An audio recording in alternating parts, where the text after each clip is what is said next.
Untuk informasi lebih lengkap dan berita terkait, jangan lupa untuk klik link di deskripsi. Dan jangan lupa juga untuk unduh aplikasi CNBC Indonesia di Google Play Store dan App Store. Dan yang terakhir, jangan lupa untuk subscribe ya.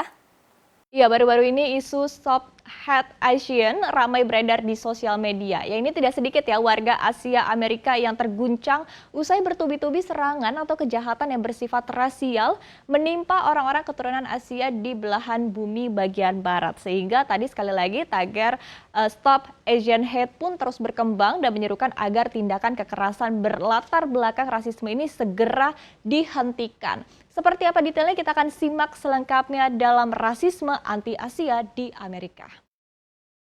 Ya, kita lihat di slide yang pertama, jadi baru-baru ini memang ramai aksi solidaritas anti-rasisme warga Asia di Amerika Serikat. Dan salah satu aksi terbesar ini digelar di Minneapolis, Minnesota dan juga disusul dengan aksi-aksi di kota-kota besar lainnya ya di Amerika Serikat. Dan pada aksi ini, ribuan warga AS ini turun ke jalan menentang kekerasan terhadap warga keturunan Asia yang akhir-akhir ini memang kerap terjadi isu rasisme ya di Amerika Serikat.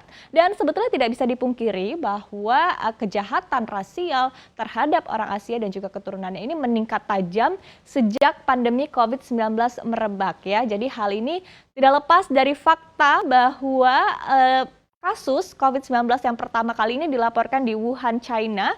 Apalagi sikap dari Presiden Amerika Serikat sebelumnya yaitu adalah Donald Trump.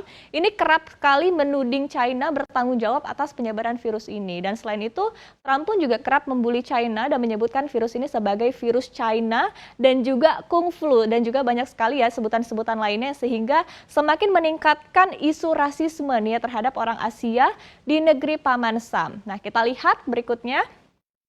Ada data dari Stop APPI Hate, ini organisasi yang melacak insiden dan juga kebencian dan diskriminasi terhadap orang Asia Amerika Serikat dan juga Kepulauan Pasifik yang mencatat rupanya ada lebih dari 500 insiden dalam 2 bulan pertama di tahun 2021 dan sekitar 3.795 keluhan sejak 1 tahun terakhir. Dan 68 diantaranya ini adalah pelecehan verbal, sementara 11% diantaranya ini adalah melibatkan serangan fisik ya. Sementara studi lain yaitu adalah studi dari Center for the Study of Hate and Extremism, CSU San Bernardino ini menyebutkan bahwa kejahatan anti-Asia ini meningkat hampir 3 kali lipat dari sebelumnya biasanya adalah sekitar 49 kasus per tahunnya, ini menjadi 122 kasus di sepanjang tahun 2020 lalu ya. Dan ini juga terjadi di kota-kota besar di Amerika Serikat termasuk diantaranya adalah New York dan juga Los Angeles. Nah, kita lihat di slide yang ini.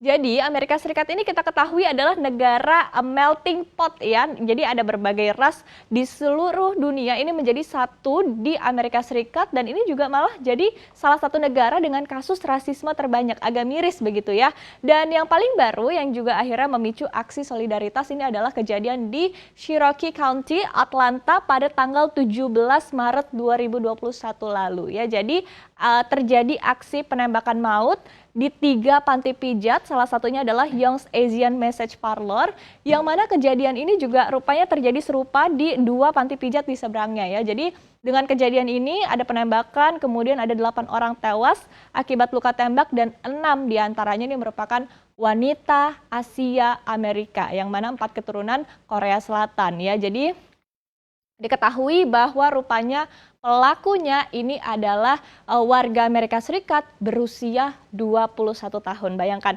masih muda ya 21 tahun tapi sudah melakukan sebuah tindakan yang luar biasa keji begitu. Namun diduga bahwa kejadian ini adalah awalnya bermula dari perampokan dan juga tidak ayal muncul juga ya kekhawatiran bahwa sebetulnya motif utama dari kejadian ini adalah isu rasisme sendiri. Kemudian kita ketahui ada banyak sekali kejadian-kejadian lain begitu yang terjadi di Amerika Serikat, diantaranya adalah pembunuhan seorang imigran Thailand berusia 87 tahun yang bernama Vikar Ratanapakdi, kemudian juga ada penyerangan brutal terhadap seorang pria berusia 67 tahun di San Francisco, ada juga pemukulan terhadap Danny Kim, ini adalah seorang warga keturunan Korea berusia 27 tahun yang dilakukan di Koreatown, Los Angeles dan juga saat itu penyerangnya berteriak menyebutkan bahwa kamu mengidap virus China, kembalilah ke China. Dan ini memang kita ketahui bahwa sudah menjadi kejadian sehari-hari yang dialami oleh warga Amerika Serikat di Amerika ya.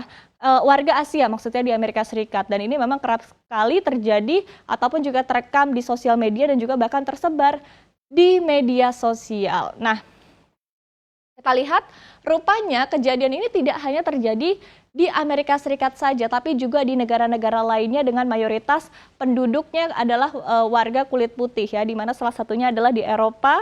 Ini juga yang paling sering terjadi salah satunya adalah di Jerman, di mana sering sekali terjadi lontaran kalimat-kalimat yang bersifat rasisme ya, seperti kayak "Hey Asia, ngapain kamu di sini?" begitu, hingga ke aksi yang lebih bersifat fisik seperti melemparkan barang, atau bahkan ada juga seorang pelajar asal Indonesia ini ada yang pernah dilempar kembang api karena mengenakan hijab ataupun juga jilbab ya saat itu. Dan memang bahkan aksi ini kerap terjadi di tempat ramai, misalnya adalah di stasiun kereta begitu ataupun juga stasiun MRT.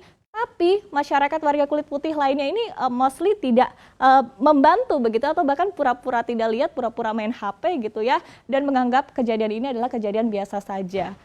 Nah, kemudian kejadian lain juga sering terjadi di Inggris, Australia, dan juga Kanada, serta negara-negara lain yang mana adalah ras Asia ini menjadi minoritas. Kita lihat di slide yang selanjutnya. Nah, isu rasisme di belahan dunia barat ini memang sebetulnya tidak baru muncul ya saat-saat ini saja ataupun juga baru-baru ini saja, tapi sebetulnya kalau kita throwback lagi, kejadian isu sejarah rasisme di Amerika Serikat ini sudah terjadi sejak berabad-abad lalu ya. Jadi rupanya tidak hanya kepada mereka yang berkulit hitam saja, tapi juga kepada orang-orang Asia Amerika Serikat ataupun juga Asia Amerika yang sudah tinggal di Amerika ini sejak berabad-abad lalu ya. Jadi kita lihat dimulai dari tahun 1700-an, ini saat itu pernah para dokter keturunan China ini membuat gambar epidemiologis terkait dengan korban cacar begitu ya. Jadi sudah diteliti, penelitiannya sudah dapat begitu ya.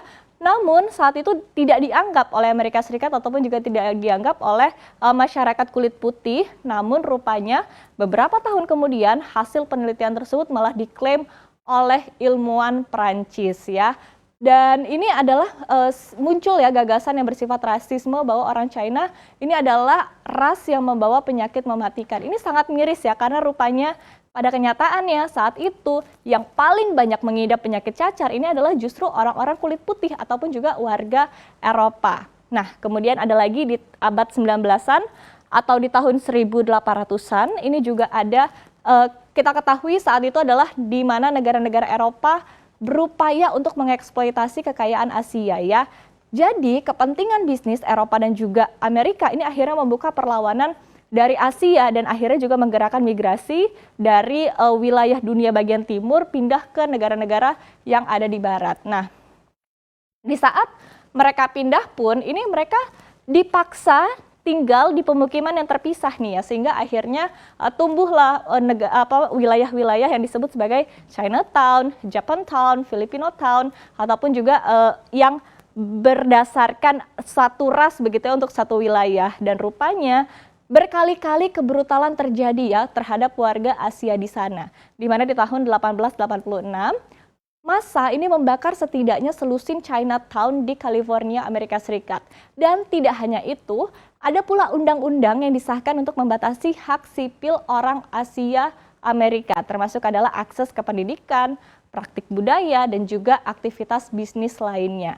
Dan saat itu terdapat pula undang-undang yang dimaksudkan untuk menegakkan kepentingan kulit putih, ataupun kita kenal dengan white supremacist, di mana California ini sempat mengesahkan UU yang melarang pernikahan antara orang kulit putih dan negro atau kulit hitam, mulatto atau Mongolia ataupun juga ras Asia ya, termasuk diantaranya ini juga dilarang pada saat itu. Nah, kita ketahui ini adalah sejarah kelam terkait dengan isu rasisme di dunia barat yang tampaknya mulai kembali meletup ke permukaan. Padahal selama 1 dekade terakhir orang Asia Amerika ini sudah perlahan-lahan mendapatkan representasi yang lebih baik. Nah, pertanyaan berikutnya adalah apakah Presiden Amerika Serikat terkini Joe Biden ini mampu mengatasi hal ini? Kita akan lihat ya ke depannya seperti apa.